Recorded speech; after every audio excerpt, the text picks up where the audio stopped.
Ambassador Hyunwoo Kim walked through the long halls of Nexus Prime Station. His black suit was clean and pressed, but his face showed the tiredness of a man who had been fighting the same battle for too many years. The alien station was huge, with walls that curved up so high he could not see the top. Strange lights moved in patterns he did not understand, and the air smelled like metal and something sweet that made his nose itch. Other beings moved past him in the halls. Some had too many arms, others had skin that changed colors, and a few floated above the ground without touching it.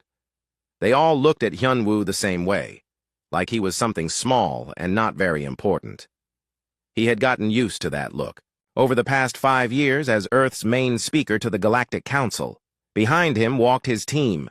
There was Soo-Jin Park, a young woman who took notes and helped with the paperwork. Next to her was old Dr. Won-Sik Lee, who knew more about alien science than anyone else on Earth. Last was Captain Ji-Hoon Nam, who wore his military uniform even though weapons were not allowed in the council building. "Sir," Soo-Jin said quietly. As they walked, the morning reports from Earth came in. 3 more colonies are asking for help with food shortages. The council still will not let us trade with the Miran Empire. Hyunwoo nodded but did not answer. The Miran Empire had the best farming worlds in this part of space.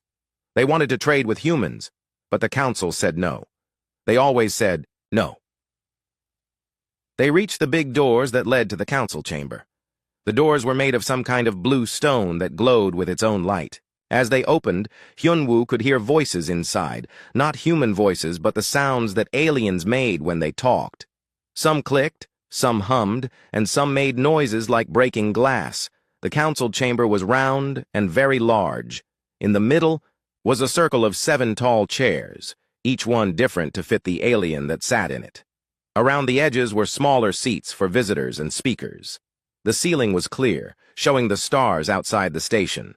Hyunwoo and his team took their seats in the section marked for humans. It was smaller than the sections for other species, and the chairs were old and worn. Above them, screens showed words in many different alien languages, but there were no words in human languages. That was another small insult, one of thousands, that humans had to accept. The council members took their places. Councillor Vexthai of the Veltharian Empire looked like a giant squid that stood upright. His skin was purple and wet, and long arms moved as he talked.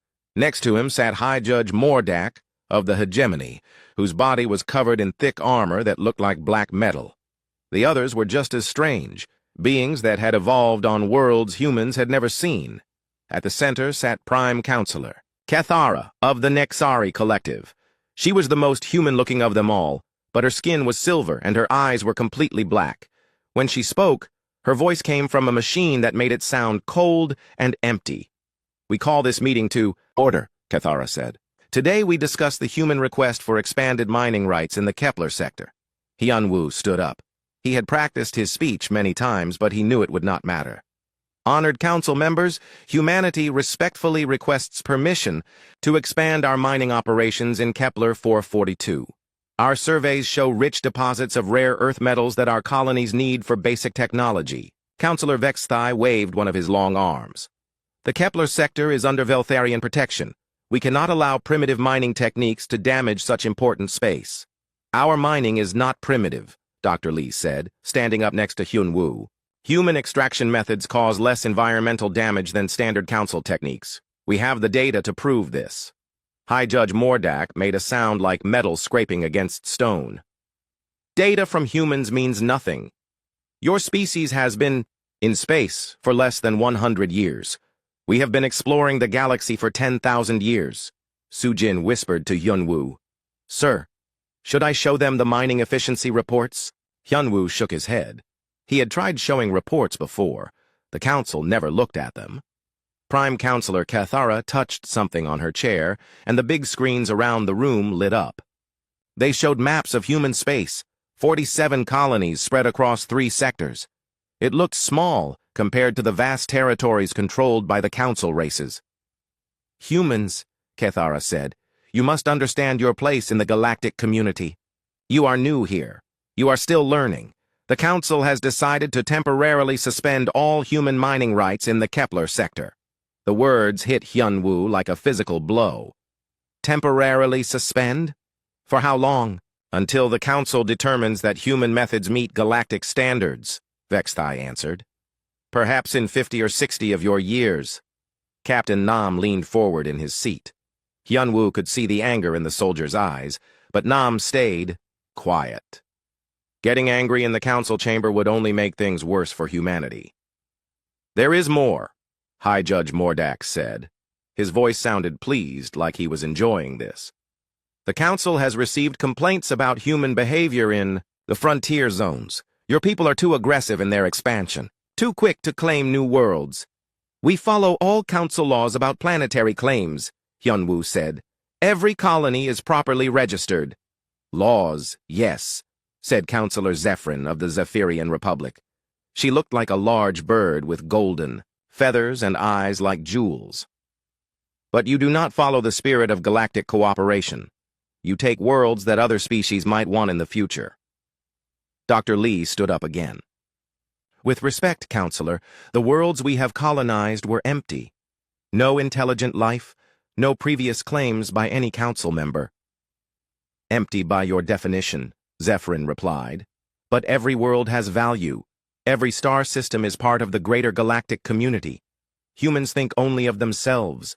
The other council members made sounds that Hyun-woo had learned meant agreement. Clicks and hums and whistles that all said the same thing. Humans were selfish and did not understand how the galaxy really worked. Prime Councillor Cathara stood up. When she did, the whole room became quiet. The Council has made a decision about the human problem, she said. To ensure galactic peace and stability, humanity will transfer control of 3 frontier colonies to Council authority. These worlds will be better managed by more experienced species. For a moment, Hyun-woo could not speak. 3 colonies meant nearly 2 million human lives. People who had worked for years to build homes on distant worlds. You want us to give up 3 colonies. It is not a request, High Judge Mordak said. It is a requirement for continued human membership in the galactic community.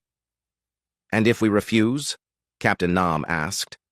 He had stayed quiet as long as he could. Councillor Vexthai's arms moved in what might have been laughter. Then humanity will face economic sanctions. No trade with council members. No access to galactic shipping lanes. No protection from hostile forces. Your species cannot survive alone in this galaxy, Zephyrin added. There are dangers out there that would destroy you in days without council protection. Hyun-woo looked around the chamber. Every alien face showed the same expression, cold certainty that humans had no choice but to obey. They had done this before with other species. Give up a little freedom here, a few worlds there, until you were completely under council control. Sujin touched his arm. Sir, what do we do? For 5 years, Hyun-woo had played this game. 5 years of polite requests that were denied. 5 years of watching other species get the resources and territory that humans needed. 5 years of being told that humanity was too young, too primitive, too dangerous to be trusted with real freedom. He thought about the messages he got from human colonies every day. Families who needed medical supplies that only council worlds could provide. Scientists who wanted to explore new star systems but needed council permission. Children growing up knowing that their government had to beg aliens for everything they needed. Something inside him finally broke. Hyun-woo stood up slowly. The chamber became quiet as all eyes turned to him. Even his own team looked surprised by the calm expression on his face. Honored council members, he said, his voice carrying clearly through the huge room. Ambassador Hyun-woo Kim of Earth hereby informs this council that humanity withdraws from all diplomatic relations with the Galactic Council, effective immediately. The silence that followed was complete. No clicking, no humming, no sounds at all except the quiet hum of the station's air systems. Prime Councillor Cathara was the first to speak. You cannot be serious. We are completely serious, Hyun-woo replied. Humanity will handle its own affairs from now on. We do not recognize council authority over human space or human citizens. High Judge Mordak made that metal-scraping sound. Again, but this time it sounded like anger instead of amusement. This is not possible. You need us. Your species is nothing without the Council. Hyunwoo smiled, and for the first time in 5 years, it was a real smile. We will see about that. He turned and walked toward the chamber doors. His team followed, their footsteps echoing in the huge room. Behind them, the council members started making loud noises, angry sounds in languages humans did not speak. Just before he reached the doors, Hyunwoo stopped and turned back to face the council one last time. You spent so much time telling us we were weak, he said. You never asked if we wanted to stay that way. The last thing he heard as the dew, Fleet Admiral Jae-sung Choi stood in the war room deep inside Earth Command headquarters.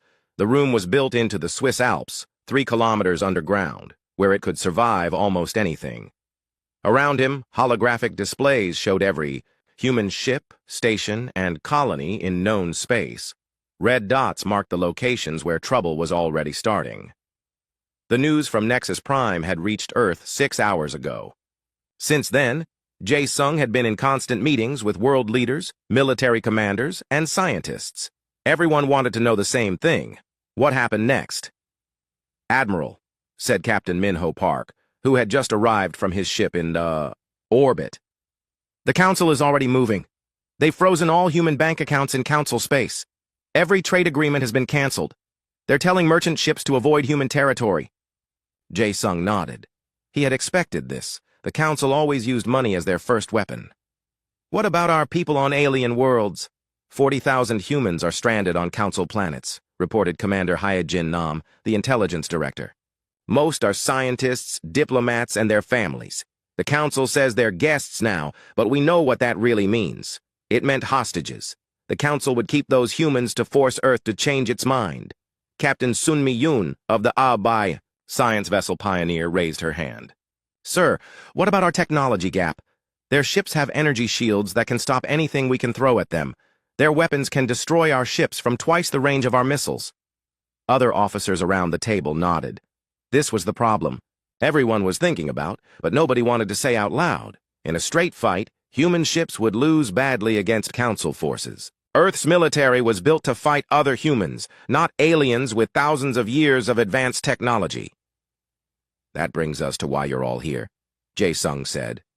He touched a control on the table, and the holographic displays changed. Now they showed something new. Ship designs that none of the officers had seen before. The ships looked different from anything in the human fleet. They were longer and thinner, with sharp edges that made them look like metal sharks. There were no visible weapon ports, no missile tubes, nothing that looked like the weapon systems on normal ships. These are the new Harbinger-class destroyers, said Dr. Tae-ho Shin as he entered the room. The head of Earth's Experimental Weapons Division looked tired but excited. We've been working on them for 3 years, ever since we realized the Council would never treat us as equals. Captain Park studied the hologram. They don't look like warships, Doctor. Where are the weapons? Dr. Shin smiled. That's the point. These ships don't carry missiles or energy weapons. They are weapons. He changed the display to show a cross-section of the ship's interior. Instead of missile storage and crew quarters, most of the space was taken up by something that looked like a giant gun barrel. Magnetic acceleration cannon, Dr. Shin explained. It fires tungsten rods at 30% of light speed. No explosives, no energy beams, just metal moving very fast. Commander Nam leaned forward. How fast? Fast enough to punch through any shield the Council has, Dr. Shin replied. Energy shields work by deflecting or absorbing energy attacks.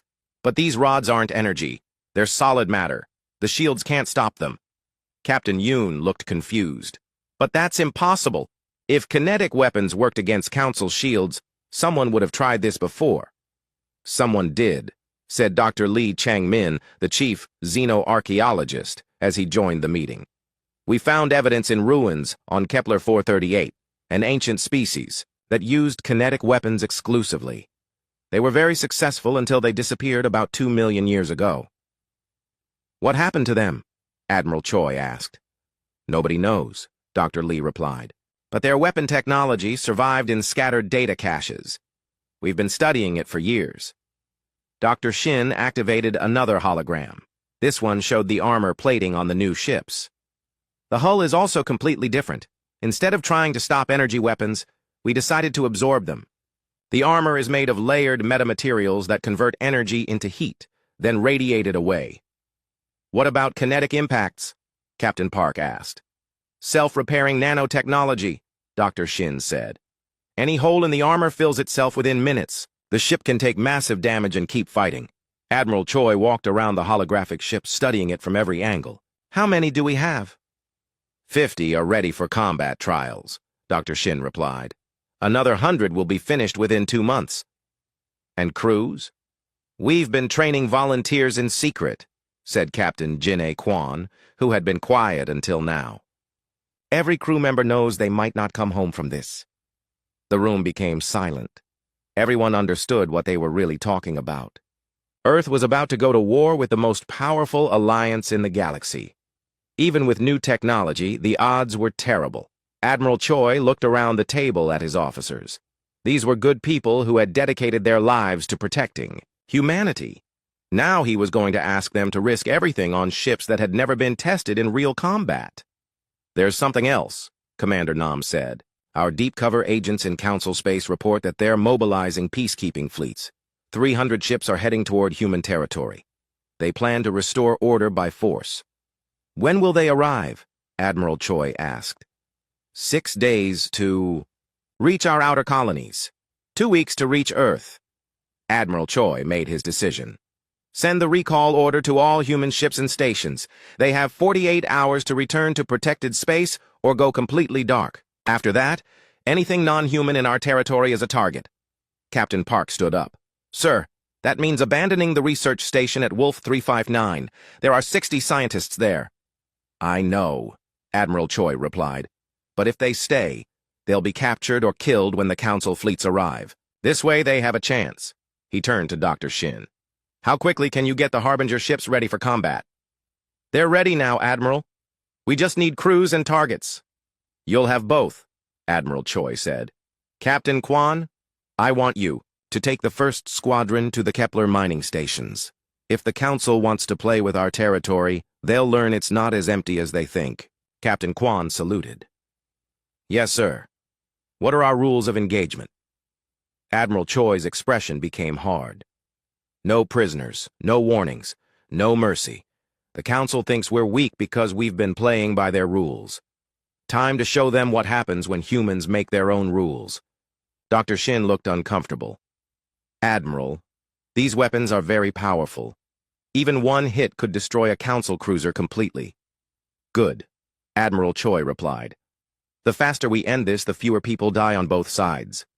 Commander Nam activated her communication device.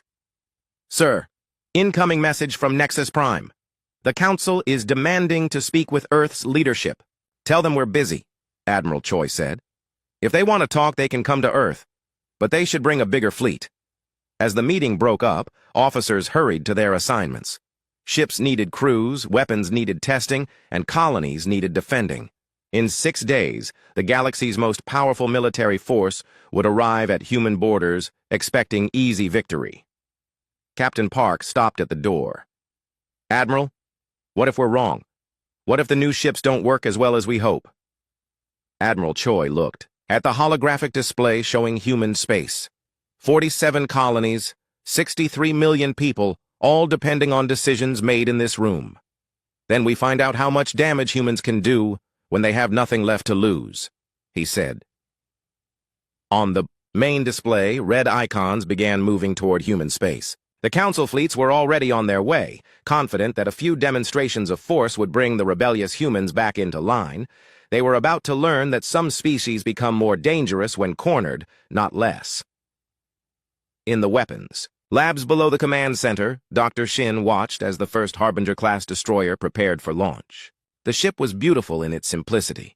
No complex energy systems, no exotic materials, just human engineering at its finest. The Council had spent thousands of years perfecting defenses against energy weapons. They had created shields that could stop the strongest plasma cannons and armor that could absorb the most powerful lasers, but they had never faced an enemy that threw rocks. Very, very fast rocks. Commander Dong-Hyun Yu floated in the zero-gravity section of Kepler Mining Station Omega-7, watching the alien fleet approach through the observation window. 37 council ships moved in perfect formation, their hulls gleaming with the blue glow of energy shields. They looked powerful and unstoppable, just like the council wanted them to look. "Sir," said Engineer So Young-an from the control station behind him, "they're broadcasting on all frequencies, demanding immediate surrender of the facility." Dong-hyun smiled grimly. The council ships had no idea what they were flying into. From space, the mining station looked like any other human facility, a collection of metal buildings attached to a large asteroid. The aliens probably thought they would find a few frightened miners ready to give up without a fight. They were wrong. "How many ships are committed to docking procedures?" Dong-hyun asked. Communications specialist Woo Jin-han checked his screens. 15 ships have extended docking clamps. Another 8 are moving into position. The rest are staying back as guards. Perfect. Dong-hyun had hoped for exactly this scenario. The council commanders were being careful but not careful enough. They thought they were dealing with primitive humans who couldn't threaten their advanced ships. "Any response to their surrender demand?" So Young asked. "Radio silence," Dong-hyun replied. "Let them think we ran away." In the hidden command center, buried deep in the asteroid, 11 other volunteers worked at their stations. They were all that remained of the station's original crew of 300.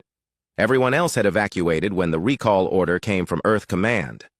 These 12 had stayed behind for one reason: to send the Council a message they would never forget. The command center itself was invisible from outside scans. It was built into a natural cave in the asteroid's core, surrounded by layers of rock and metal that blocked sensors. The Council ships would never find it until it was too late. "Lead ship is Councilor Zethara's flagship, Righteous Purpose," Woo Jin reported. "Hegemony heavy cruiser, shields at maximum power." Dong-hyun nodded. He knew about Zethara. She was one of the Council's most vocal critics of humanity, always claiming that humans were too violent and unpredictable to be trusted. Today, she would learn exactly how unpredictable humans could be. "Sir," said Technician Eugene Che from the engineering station, "all charges are set and ready. Total yield is equivalent to a small nuclear weapon." "What about the kinetic accelerators?" Dong-hyun asked. "Loaded and targeted," So Young replied. "We have tungsten rods aimed at every major ship in their formation." The plan was simple, but devastating. The mining station sat in the middle of an asteroid field, thousands of rocks ranging from small boulders to planetoids. Over the past 3 years, human engineers had hollowed out many of these asteroids and filled them with explosives. Others had been fitted with hidden magnetic accelerators that could launch projectiles at incredible speeds. To the Council fleet, it looked like empty space with a single mining station. In reality, they were flying into the most elaborate trap in human history. "Time until the main charges detonate?" Dong-hyun asked. 37 minutes, Yujin replied. "Right when the most ships will be docked." Dong-hyun watched through the window as the Council ships moved closer. He could see alien figures moving around inside the ships, beings who thought they were on a simple peacekeeping mission. Most of them would be dead in less than an hour. He tried not to think about that. These aliens had spent decades treating humans like children, taking their resources, blocking their expansion, demanding tribute. Now, they were coming to human space with weapons and threats. They had made this choice. "Sir," Woo Jin said quietly, "incoming transmission from the flagship. Text only. Put it on screen." The message appeared in multiple languages, including English. "Human facility, you have 5 minutes to surrender unconditionally. Failure to comply will result in immediate destruction of your station. This is your only warning." Dong-hyun laughed. 5 minutes? How generous of them. "Should we respond?" So Young asked. "No point," Dong-hyun replied. "They'll understand our response soon enough." He activated the internal communication system. "All teams, this is the commander. Final countdown begins in 30 minutes. Everyone know their jobs?" Confirmations came back from all 11 volunteers. These were good people, engineers, miners, security guards, who had volunteered to stay behind knowing they would probably die. Each one could have evacuated with the others, but they chose to fight instead. "Sir," Eugene said, "I'm reading. Massive energy buildup on the Council ships. They're charging their main weapons." "Let them," Dong-hyun replied. Those energy beams won't help them against what's coming. The largest alien ship, Counselor Zethara's flagship, moved into position, directly above the mining station. Its docking clamp extended and locked onto the station's main airlock. Through the metal walls, Dong-hyun could hear the sounds of alien troops preparing to board. 15 ships now docked, Woo Jin reported. 8 more approaching. Total council. Personnel on or near the station. Approximately 4,000. 4,000 alien soldiers, scientists, and crew members, all about to die because their leaders thought humans were weak. Sir, So-young said, I'm detecting some kind of scanning beam from the flagship. They're looking for human life signs. Will they find us? Not through all this rock and metal. We're too deep. Dong-hyun checked the countdown timer. 23 minutes until detonation. The council forces were moving quickly, probably hoping to capture the station intact and use it as a base for further operations in human space. Commander, Yoo-jin said, I'm picking up radio chatter from the boarding parties. They're confused about why the station appears to be abandoned. What are they saying? Something about how it's too easy. One of their officers is worried about a trap. Dong-hyun smiled. Smart officer. Too bad nobody's listening to him. Through the observation window, he could see more council ships approaching. Some were already sending down shuttles with additional troops. The aliens were being thorough, bringing enough force to occupy the entire asteroid field if necessary. They had no idea that the asteroid field itself was the weapon. 18 minutes to detonation, Yoo-jin announced. All charges showing green. Kinetic accelerators are locked on target. Sir, Woo-jin said, the council commander is broadcasting a message to his fleet. He says the facility is secure and they're beginning salvage operations. Perfect. The more confident they became, the more ships they would commit to the operation. Dong-hyun wanted as many council vessels as possible in the kill zone when the explosion started. Any word from our backup teams? He asked. Captain Kwan's squadron is 15 minutes out, So-young replied. They're running dark to avoid detection. Captain Kwan's Harbinger-class destroyers would arrive just as the trap was sprung. Their job was to clean up any council ships that survived the initial assault. Between the asteroid weapons and the new human warships, this council fleet would cease to exist. 10 minutes to detonation, Yoo-jin announced. Through the station's communication system, they could hear alien voices. The boarding parties were spreading through the facility, cataloging equipment and searching for intelligence data. Some were probably wondering why the humans had abandoned such a valuable installation. Sir, Woo-jin said, Counselor Zethara herself has boarded the station. She's in the main control room with a full security detail. Dong-hyun felt a cold satisfaction. Zethara had spent years insulting humanity in council sessions, calling humans primitive and dangerous. In 5 minutes, she would learn just how dangerous humans could be. All stations, final countdown, he announced. 5 minutes to detonation. Everyone ready? The confirmation came back from all 11 team members. They had done their job perfectly. The council fleet was exactly where they wanted it. Sir, So-young said quietly, it's been an honor serving with you. The honor was mine, Dong-hyun replied. Humanity will remember what we did here. 3 minutes to detonation. On his screens, Dong-hyun could see the positions of all 37 council ships. 23 were close enough to the station to be destroyed instantly. The others would be caught by the secondary explosions and kinetic projectiles. None would escape. 2 minutes. Through the window, he could see the blue glow of the council ship's shields. Those shields could stop any energy weapon in the galaxy, but they were useless against chunks of rock moving at relativistic speeds. 1 minute. Dong-hyun thought about his family back on Earth. His wife and daughter would never know exactly how he died, but they would know that he died fighting to keep humanity free. 30 seconds. The alien voices on the communication system were getting excited. They had found something interesting in the station's computer systems, probably false data that the humans had left behind to keep them busy. 10 seconds. Dong-hyun closed his eyes and counted down with Yoo-jin. 5, 4, 3, 2, 1. The universe exploded. The mining station detonated with the force of a small star, but that was just the beginning. The explosion triggered hidden charges throughout the asteroid field, turning dozens of space rocks into massive kinetic weapons. At the same moment, magnetic accelerators fired tungsten rods at incredible speeds into the council formation. From space, it looked like the asteroid field had come alive. The emergency session of the Galactic Council had been going on for 6 hours. In the great chamber of Nexus Prime, 7 species that ruled thousands of worlds struggled to understand what had just happened at Kepler Station Omega-7. High Marshal Veltarax of the Domination paced back and forth, his massive armored form making the floor shake with each step. "This is impossible!" he roared, his voice like grinding metal.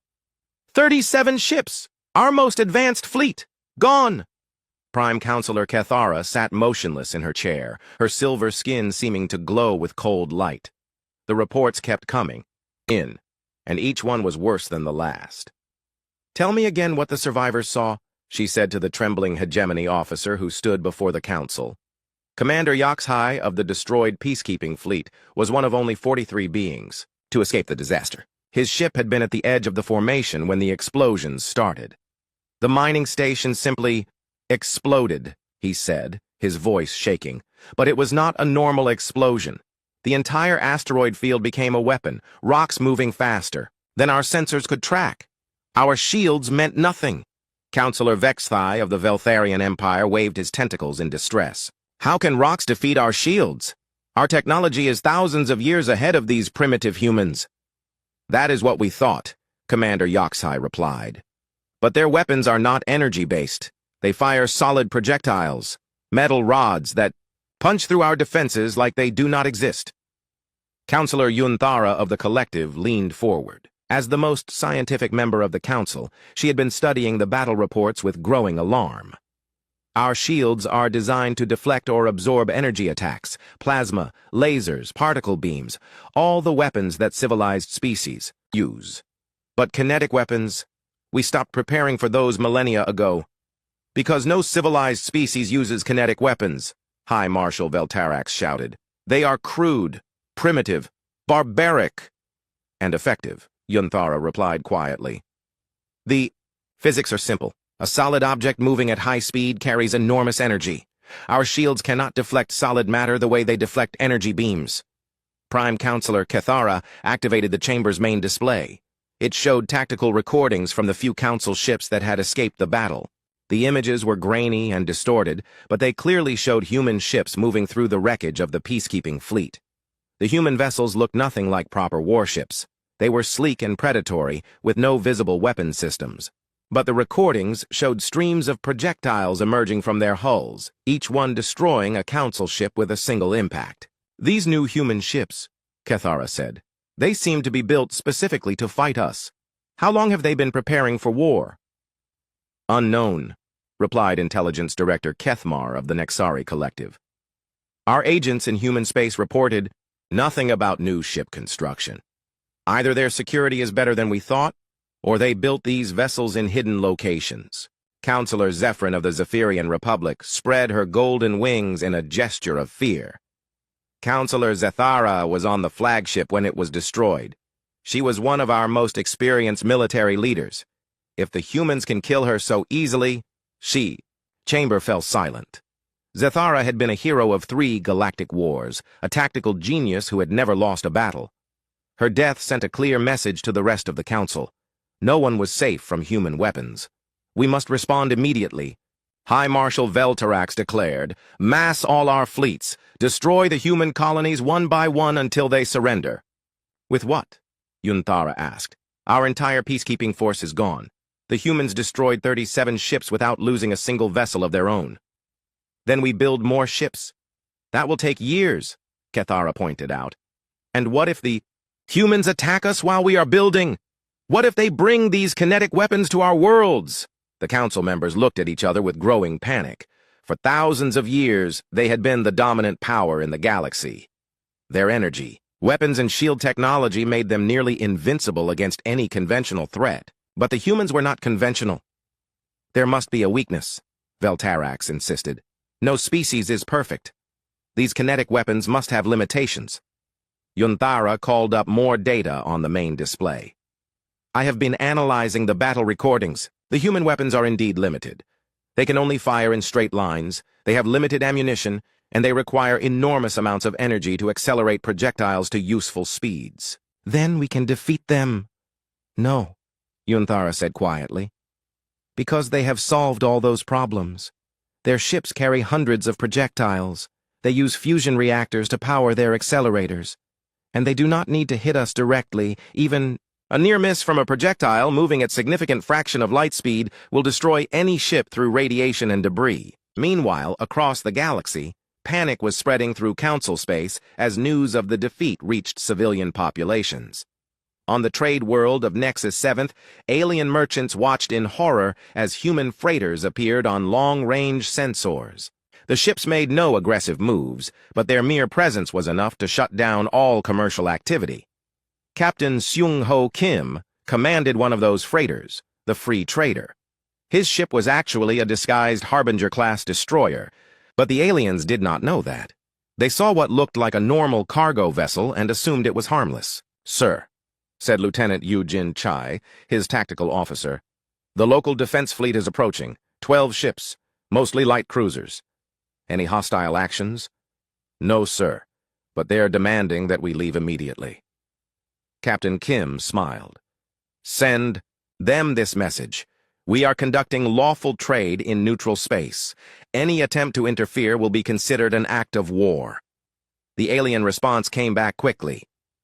"Human vessel, you are not welcome in this system. Depart immediately or face the consequences." "Sir," Eugene said, "they're powering up weapons." "Then I guess we need to show them what consequences really look like," Captain Kim replied. "Target their lead ship. Single projectile, minimum power." The magnetic accelerator fired once. A tungsten rod the size of a pencil streaked across space, at 20% of light speed, and struck the alien cruiser's forward shield array. The shield flared brilliant white for an instant, then collapsed completely. The rod continued through the ship's hull, punching a perfectly round hole from bow to stern. The alien vessel went dark immediately, its reactor offline and life support failing. "This is the human freighter Free Trader," Captain Kim broadcast, "on all frequencies. The next shot will be at full power. I suggest you reconsider your position." The remaining 11 ships of the defense fleet turned and fled without firing a shot. Similar scenes were playing out across Council territory, as human ships appeared in systems that had never seen Earth vessels before. Most were actually cargo, ships, and exploration vessels. But the aliens had no way to know which ones might be disguised warships. Back on Nexus Prime, the Council was receiving reports of these incidents every few minutes. Human ships were everywhere, moving freely through space that had been controlled by the Council for millennia. "How many human ships are operating in our territory?" Kethara demanded. "Unknown," Intelligence Director Kethmar replied. "Our tracking systems were not designed to monitor human vessels. They could have hundreds of ships in Council space, and we would not know until they revealed themselves." "This is madness," Councillor Vexthai said. "We cannot allow a primitive species to terrorize the galaxy." "They are not primitive anymore," Yunthara observed. "They have developed technology specifically designed to counter our advantages. While we perfected energy weapons and shields, they perfected kinetic weapons and armor. We are like two species that evolved on different worlds, each supreme in their own environment, but vulnerable to the other's strengths." High Marshal Veltarax slammed his armored fist on the council table. "Then what do you suggest? That we surrender to these humans?" "I suggest we try to understand them," Yunthara replied. "The humans did not develop this technology overnight. They have been planning this for years, maybe decades. They studied our weaknesses and built weapons to exploit them. The question is, what do they want?" The answer came in the form of an intercepted human transmission. Intelligence Director Kethmar played the recording for the entire Council. "This is Admiral Jae Sung Choi of Earth Command," the human voice said in clear galactic standard. "To all Council forces, human space is now off limits to all non-human vessels. Any attempt to enter our territory will result in immediate destruction. We do not seek conquest, but we will defend ourselves by any means necessary." The transmission continued. "For 50 years, humanity sought peaceful coexistence with the Galactic Council. We were met with condescension, exploitation, and threats. Those days are over. Humanity will chart its own course among the stars." When the recording ended, the council chamber was silent. "They want independence," Yunthara said finally. Complete independence from Council authority. Which we cannot allow, Veltarax replied. If we let one species leave the Council, others will follow. Our entire civilization will collapse. Then we are at war, Kethara said. Her voice was cold and certain. A war unlike any we have fought before, against an enemy we do not understand, using weapons we are not prepared for. She looked around the chamber. Admiral Jae-sung Choi stood in the communications center of Earth Command, surrounded by the most advanced broadcasting equipment humanity had ever built. In 30 seconds, every alien in the galaxy would hear what he had to say. He had spent 3 days writing this speech, knowing that his words might determine whether humanity survived or died. Engineer Kyung-ho Lee gave him a thumbs up from the control booth. Signal is ready, Admiral. We're patched into every communication network in Council space, even their military frequencies. Jae-sung nodded. This message would reach billions of aliens across thousands of worlds. Some would be terrified, others angry, but all would understand that everything had changed.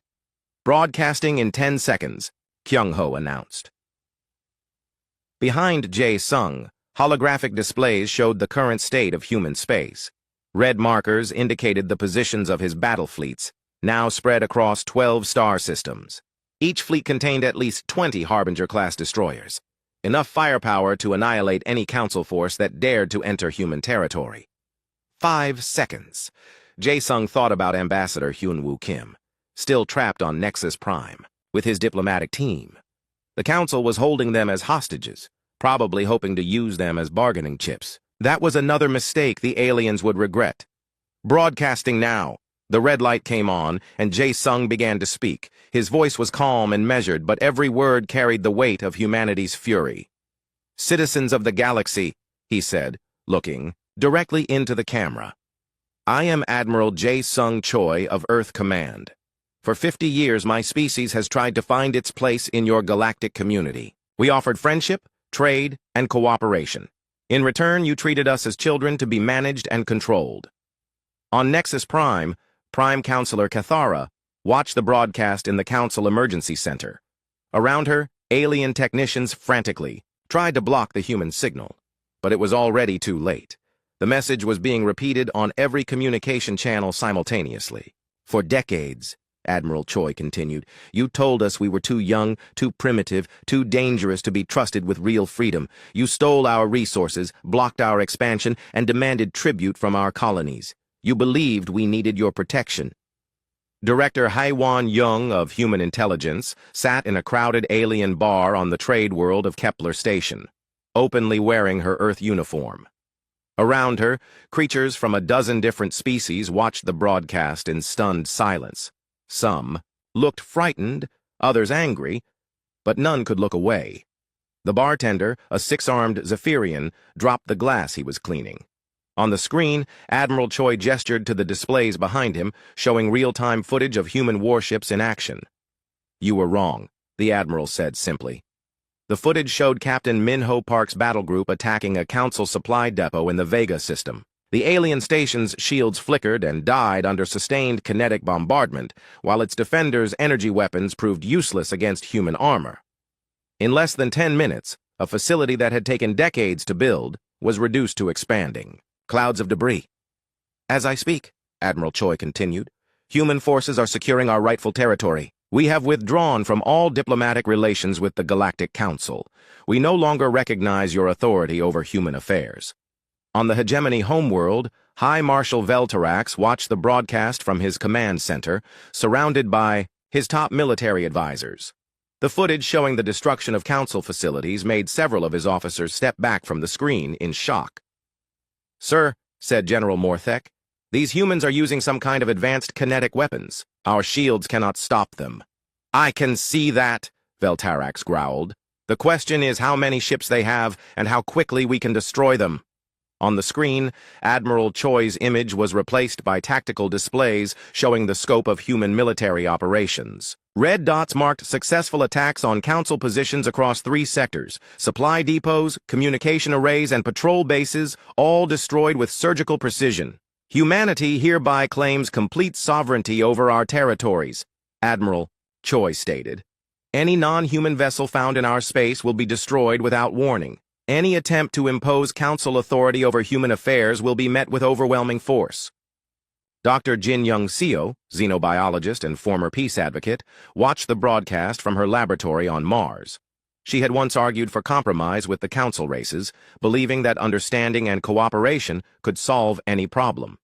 Now she was designing weapons specifically tailored to each alien species' biology. The irony was not lost on her. The Council's own xenobiological databases, freely shared during the peaceful years, now provided blueprints for their destruction. "You called us primitive," Admiral Choi said, his voice carrying a hint of cold amusement. "You said our technology was centuries behind yours. Perhaps you should have paid more attention to what we were actually building." The display changed to show the construction yards hidden in the asteroid belt between Mars and Jupiter. Hundreds of ships moved in the darkness between the rocks, not just destroyers, but larger vessels, cruisers, battleships, and massive carrier platforms that dwarfed anything in the human fleet just 6 months ago. On Nexus Prime, Intelligence Director Keth Marr studied the footage with growing alarm. "Prime Counselor," he said quietly, "those shipyards must have been under construction for years. How did our intelligence services miss something this large?" Cathara did not answer. She was too busy counting the ships on the screen. Hundreds of vessels, each one designed specifically to kill Council forces. The humans had not just prepared for war, they had prepared for total victory.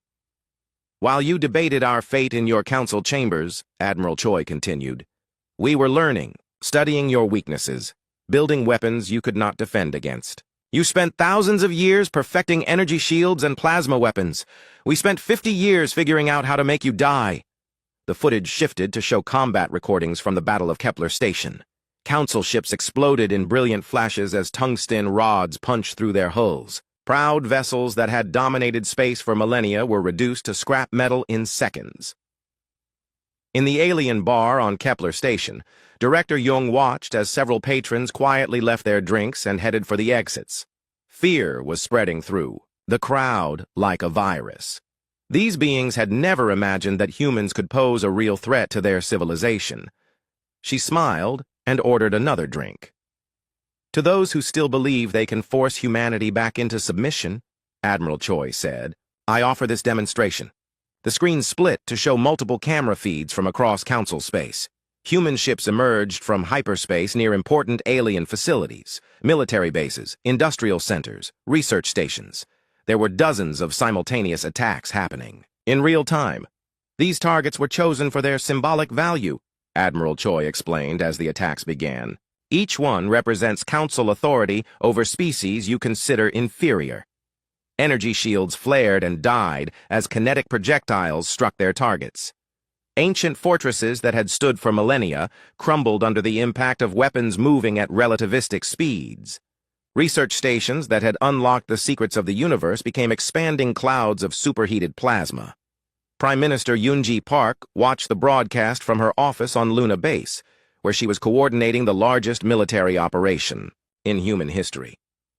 Through her window, she could see more ships launching from Earth's orbital shipyards, vessels that would ensure humanity's dominance over this corner of the galaxy. "The galaxy has a new reality now," Admiral Choi stated.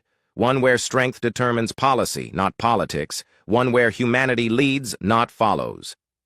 The attacks continued across the display.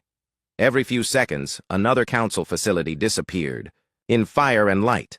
The message was clear. Humanity could strike anywhere, anytime, with weapons the aliens could not stop. To the billions of beings watching this broadcast, Admiral Choi said, "Understand this. We do not seek to conquer your worlds or enslave your peoples. We seek only to be left alone to chart our own destiny among the stars." The display changed one final time, showing a map of the galaxy with human territory clearly marked in blue. It was larger than it had been just days ago, expanded to include systems that the Council had claimed for themselves. "But if you force us to choose between freedom and survival," Admiral Choi continued, "we will choose both. We will fight for our independence with every weapon at our disposal, using every advantage we can create or discover." On Nexus Prime, Counselor Vexathai turned away from the screen in disgust. "Barbarians," he said. "They understand only violence." "Perhaps," replied Counselor Yunthara, "but they understand it very well." Admiral Choi's final words echoed through the communications center as the broadcast neared its end. The age of council dominance is over. A new age begins now, one where humanity stands as an equal among the stars, not as a subject species begging for scraps. The screen went dark, replaced by the symbol of Earth Command, a blue world surrounded by stars, with a simple motto underneath: Humanity First. Across the galaxy, billions of aliens sat in stunned silence, trying to process what they had just witnessed. For the first time in galactic history, a species had successfully challenged the Council's authority and lived to tell a beau. 6 months after humanity's declaration of independence, Commodore Junho Bayek stood on the bridge of the UES Retribution, watching alien diplomats board his ship for surrender negotiations. The irony was not lost on him. The same species that had once treated humans like children were now begging for mercy. Through the massive viewport of his flagship, he could see what had once been the great station at Nexus Prime. The alien architecture was still there, but it was now studded with human defensive platforms and patrol ships. Earth's flag flew alongside the banners of 7 conquered species, a symbol of how completely the balance of power had shifted. "Sir," said Captain Sujin Yu, his communications officer, "the hegemony delegation is requesting immediate audience. They say they have full authority to negotiate on behalf of the remaining council forces." Junho smiled grimly. The remaining council forces consisted of scattered fleets hiding in remote systems, too afraid to face human weapons in open battle. The great armadas that had once policed the galaxy were now reduced to raiders and refugees. "Let them wait," he said. "They spent 50 years making humans wait for their decisions. A few more hours won't kill them." The war had lasted only 4 months, but it had changed everything. The council races learned too late that their advanced technology was useless against enemies who fought with different rules. Energy shields meant nothing against chunks of metal moving at significant fractions of light speed. Plasma weapons were worthless against armor designed to absorb and redirect energy. Most importantly, the aliens had forgotten how to adapt. They had spent millennia perfecting the same basic technologies, never imagining that someone might develop completely different approaches to warfare. When humanity's kinetic weapons proved unstoppable, the Council forces had no backup plan. Ambassador Jin Woo Quan, humanity's new colonial administrator, entered the bridge carrying a stack of surrender documents. Each one represented a former council member begging for terms. "Sir, the latest reports from the outer sectors. The collective has formally surrendered 3 more systems. The Zephyrian Republic is offering tribute in exchange for protection." "What kind of tribute?" Junho asked. "Mining rights to their primary industrial worlds, full access to their manufacturing base, and a promise to supply the human fleet with whatever resources we need." It was remarkable how quickly proud species became cooperative when faced with extinction. The same aliens who had once dismissed human achievement were now offering to work as junior partners in their own territories. Captain Eugene Chai reported from the tactical station. "Sir, long-range sensors are detecting another domination fleet moving toward the neutral zone. Should we intercept?" "How many ships?" 37 vessels, mostly heavy cruisers. They appear to be loaded with civilian refugees." Junho nodded. Since the fall of the domination homeworld 3 weeks ago, their military had been evacuating population centers ahead of human advance forces. The proud warrior species that had once threatened to crush humanity was now fleeing their own territory. "Let them pass," he said, "but make sure they know we're watching." Dr. Changmin Oh, chief xenoarchaeologist, entered the bridge with his latest report. His discoveries had explained much about humanity's unexpected success in the war. "Commodore, I have more information about the ancient kinetic weapons civilization we discovered. What did you find?" "Evidence that they didn't disappear naturally," Dr. O replied. "They were deliberately erased from galactic history by the early council races. Millions of years ago, there was a war between kinetic and energy weapon civilizations. The energy weapon users won, but they were so terrified of kinetic technology that they destroyed all records of it. Until humans rediscovered it independently, Junho observed. Exactly. We're not the first species to use kinetic weapons against energy shields, but we might be the first to survive the attempt. The bridge communication system chimed with an incoming message from Earth. President Ah Shin appeared on the main screen, speaking from her office in Geneva. Commodore Bayek, congratulations on the successful pacification of the core worlds. How are the surrender negotiations proceeding? Very well, Madam President, Junho replied. The remaining council races are eager to discuss terms. They seem to understand their position. Good. What about our expansion into the Outer Rim territories? Captain Sujin brought up a tactical display showing human fleet positions across the galaxy. Blue markers indicated areas under human control, which now extended far beyond what had been Council space just months ago. Our exploration fleets have pushed deeper into uncharted space than any previous expeditions. Without Council restrictions, we're discovering new worlds and resources every day, President Shin smiled. Excellent. And the integration of alien populations? Ambassador Quan stepped forward. Better than expected, Madam President. Most alien civilian populations have accepted human authority without resistance. They're grateful for protection from the chaos left by the Council's collapse. It was true. While the Council military forces had fought bitterly against human expansion, their civilian populations had largely welcomed Earth's rule. After millennia of rigid Council bureaucracy, human administration seemed refreshingly efficient and fair. What about technological integration? President Shin asked. Dr. Jin Young Seo appeared on a secondary screen from her laboratory on Mars. The former peace advocate had become humanity's leading expert on alien technology, reverse engineering Council innovations for human use. We're making excellent progress, Madam President. Alien energy technology is proving very useful for civilian applications, even if it's useless for military purposes. Any signs of organized resistance? The Freedom Coalition is still active in the fringe territories, Captain Che reported. But they're mostly former Council military units without bases or supply lines. More of a nuisance than a real threat. Junho nodded. The Freedom Coalition was led by surviving Council officers who refused to accept the new reality.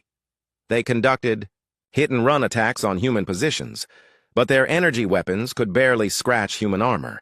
Their resistance served mainly to justify further human expansion into previously neutral territories. Sir, said Captain Yu, the hegemony delegation is requesting permission to present their surrender terms. Very well, Junho replied. Send them to Conference Room Alpha, and make sure they understand they're petitioners now, not negotiators. As the alien diplomats were escorted through his ship, Junho reflected on how completely the situation had reversed. 6 months ago, human ambassadors had begged for scraps from the Council table. Now, Council survivors begged for the right to exist in human space. The hegemony delegates entered the conference room led by General Morthek, formerly one of their most aggressive military commanders. The proud warrior looked broken, his ornate armor dulled and damaged from months of fighting hopeless battles. Honored human commanders, Morthek began, his voice barely above a whisper. The hegemony formally requests terms for our complete surrender. Ambassador Quan placed a document on the table. These are humanity's conditions: full integration into human administrative zones, all military assets to be transferred to human control, complete access to hegemony industrial and scientific resources. Morthek read through the terms without comment. They were harsh but fair. The hegemony would survive as a species, but never again as an independent power. We accept, he said finally. What choice do we have? Similar scenes were playing out across what had once been Council space. Species that had ruled the galaxy for millennia were signing documents that reduced them to protected territories, under human oversight. Some accepted gracefully, others fought to the end, but the result was always the same. Sir, Captain Che announced, incoming transmission from Admiral Choi at Earth Command. Admiral Jae-sung Choi appeared on the main screen, speaking from his command center deep beneath the Swiss Alps. Commodore, I have new orders for the fleet. Intelligence reports suggest there may be other spacefaring civilizations beyond the former Council territories. Civilizations that might pose a threat to human expansion. What are your orders, sir? Prepare for long-range exploration missions. We need to know what else is out there, and whether they're likely to challenge human Authority, Junho smiled. The galaxy was vast, containing billions of stars and potentially millions of intelligent species. Most had probably never heard of humans or the Galactic Council. That was about to change. Understood, Admiral. How far out do you want us to scout? As far as we can reach, Admiral Choi replied. The Council thought they ruled the galaxy, but they controlled less than 10% of it. The rest is waiting for someone with the will and strength to claim it. As the transmission ended, Junho looked out at the stars visible through the bridge viewport. Each point of light might host worlds full of alien life, ancient civilizations with their own technologies and ambitions. Some might be peaceful, others warlike, but all would eventually have to decide their relationship with humanity. Dr. O approached with another archaeological report. Sir, we've found evidence that the kinetic weapon civilization had colonies far beyond Council space. Ships and stations scattered across thousands of light years. If we can find and study them, we might leer.